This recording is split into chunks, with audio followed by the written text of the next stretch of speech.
सुनो कहानी में आप सबको खुशामदीद। तो चलिए बढ़ते हैं अपनी आज की कहानी की तरफ। पुराने ज़माने का जिक्र है। मुल्क यूनान में खूबसूरत और बावक़ार शहज़ादा अल्बर्ट रहता था। उसकी अच्छी आदतों की वजह से बादशाह उस पर बहुत मेहरबान था। शहज़ादा अल्बर्ट की सौतेली माँ को बादशाह का शहज़ादे की तरफ झुकाव एक आंख न भाता था। उसने शहज़ादा अल्बर्ट की उल्टी सीधी शिकायतें लगाकर बादशाह को मजबूर कर दिया कि वो शहज़ादे अल्बर्ट को कत्ल कर दे। बादशाह शहज़ादे को कत्ल नहीं करना चाहता था। चुनाचे बादशाह ने शहज़ादे को एक खत देकर उसके अपने दोस्त बादशाह के पास रवाना किया, जो शहज़ादे के वालिद के दोस्त थे और करीब के मुल्क में बादशाह भी थे। शहज़ादे को जो खत दिया गया था उसमें बादशाह ने लिखा था कि शहज़ादे को मौत। 10वें दिन जब बादशाह ने शहज़ादे से आने का मकसद पूछा तो उसने बादशाह की खिदमत में अपने वालिद का खत पेश कर दिया। बादशाह ने जब खत पढ़ा तो बहुत ही परेशान हो गया, क्योंकि इतनी अच्छी आदतों वाले शहज़ादे को वो कत्ल नहीं करना चाहता था, मगर वो बादशाह की बात भी नहीं टाल सकता था। चुनाचे उसने उस मसले पर बहुत सोचा और उससे छुटकारा पाने का एक दूसरा रास्ता निकाल लिया। बादशाह के मुल्क में एक बड़ी मुसीबत आई हुई थी। वो एक खौफनाक बला थी जिसका सर बब्बर शेर की तरह बड़ा था। उसके जबड़े बहुत ही खौफनाक थे। उसके मुंह से शोले निकलते थे। उसका जिस्म एक बकरी की तरह था और उसकी दुम भी खौफनाक थी, एक अस्तहे की तरह। खौफनाक बला सब लोगों के लिए मुसीबत बनी हुई थी। उस बला से बहुत से मर्दों और औरतों की जान भी चली गई थी। बादशाह ने शहजादे से दरख्वास्त की कि वो उस खौफनाक बला को मार दे, जो कि इस इलाके के लिए अजाब बनी हुई है। काम बहुत ज़्यादा खतरनाक था, मगर शहजादे ने उस काम को करने के लिए ठान ली। वो नेक दिल शहजादा था और लोगों को तकलीफ और मुसीबत में नहीं देख सकता था।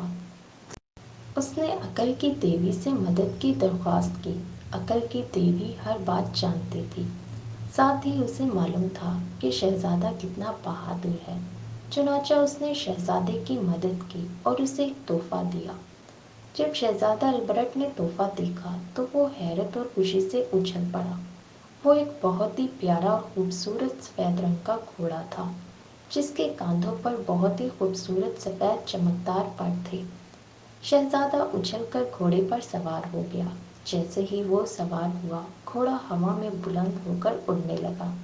शहजादे ने घोड़े का रुख बला की तरफ कर दिया और जब उसे वो बला नजर आने लगी तो उसने उस पर तीर बरसाने शुरू कर दिए। जब खौफनाक बला को तीर लगे तो उसने तकलीफ से चिंघाड़ना शुरू कर दिया और साथ ही साथ उसके मुंह से खौफनाक शुआएं निकलने लगी। उसने अपनी दुम जमीन पर मारी तो उसकी वजह से जमीन हिलने लगी, लेकिन उन चीज़ों से शहजादा अल्बर्ट को कोई परेशानी न हुई, क्योंकि वो ज़मीन पर तो था ही नहीं। वो तो अपने उड़ने वाले घोड़े पर बहुत बुलंदी पर था, इसीलिए वो बुला के शोलों से महफूज रहा। बला ने बहुत बार कोशिश की कि शोले शहजादा अल्बर्ट तक पहुंच जाएं, मगर वो नाकाम रही और शोले भी उसके मुंह में बनना खत्म हो गए। काफी देर तक शहजादा तीर बरसाता रहा, यहाँ तक कि बला के जिस्म में दर्जनों तीर घुस गए और वो लहूलुहान होकर तड़पने लगी। एक होलनाक चिंगार के साथ खौफनाक बला जमीन पर गिरकर हमेशा के लिए मर गई। इस तरह शहजादा अल्बर्ट की बहादुरी से उन लोगों को बरसों बाद उस बला से निजात मिली। बादशाह और उसके मुल्क की रैयत वो देखकर बेहद खुश हुई। बला से छुटकारा पाने पर मुल्क में बहुत ही खुशियां मनाई गई। उसके बाद भी बादशाह ने शहजादा अल्बर्ट को बड़े सख्त और मुश्किल काम सुपुर्द किए, मगर अपने उड़ने वाले घोड़े की मदद से वो हर मर्तबा सुरखरू हो जाता। आखिरकार बादशाह ने शहजादा अल्बर्ट को बहुत से तोहफे तोहफ़ दिए और इनामात से भी नवाजा और अपने मुल्क में अमन और सुकून के साथ रहने की इजाज़त दे दी।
ہمارے چینل کو سبسکرائب کریں اور کمنٹ سیکشن میں اپنی رائے سے ضرور آگاہ کیجیے۔